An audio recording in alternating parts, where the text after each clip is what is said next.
Ukrainians currently in the U.S., legal options, a short update summary. Options for Ukrainians who are currently in the U.S. For those who have been present in the United States before March 1st, 2022, you are eligible to apply for TPS. The application deadline has not yet been announced, but it will be on the USIS site, which we encourage you to check daily.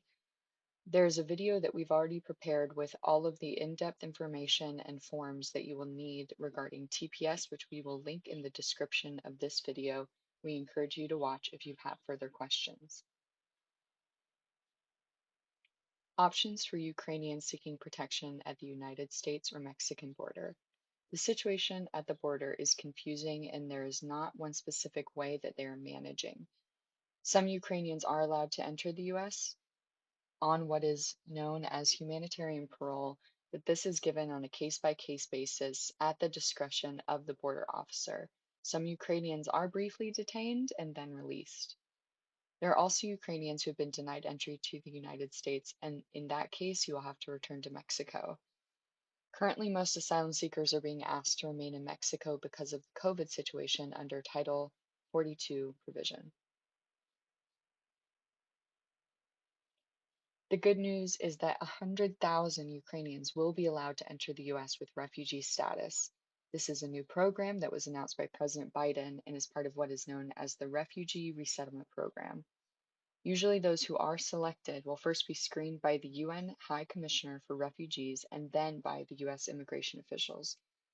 The screening process takes place in nearby countries typically where Ukrainians have taken refuge, such as Poland, Moldova, and other countries.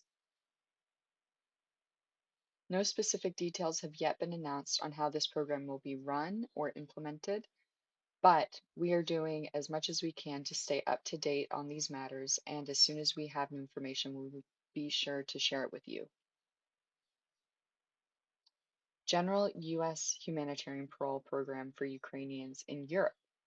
As of now, the United States government has not announced a humanitarian parole program for Ukrainians who are either in Ukraine or nearby countries.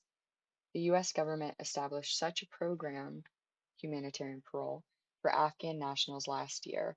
We encourage you to research and learn more about the Afghan humanitarian parole as it will closely resemble that of the Ukrainian humanitarian parole. For those who are granted humanitarian parole, they are allowed to enter the US temporarily, but then you have to apply for asylum within 1 year of your arrival. Once again, we will share any updates that we receive with you. RIF offers a number of services to help you navigate your asylum process should you be one of the Ukrainians who is allowed to enter the US and then needing to apply for asylum. We have legal consultations that we give out on a case-by-case basis with actual consulting attorneys, but you have to request this through a consultation form on our website.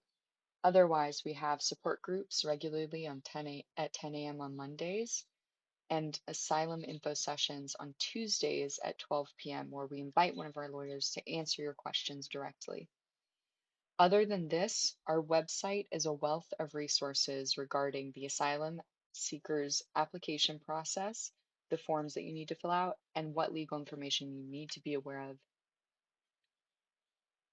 Thank you for watching.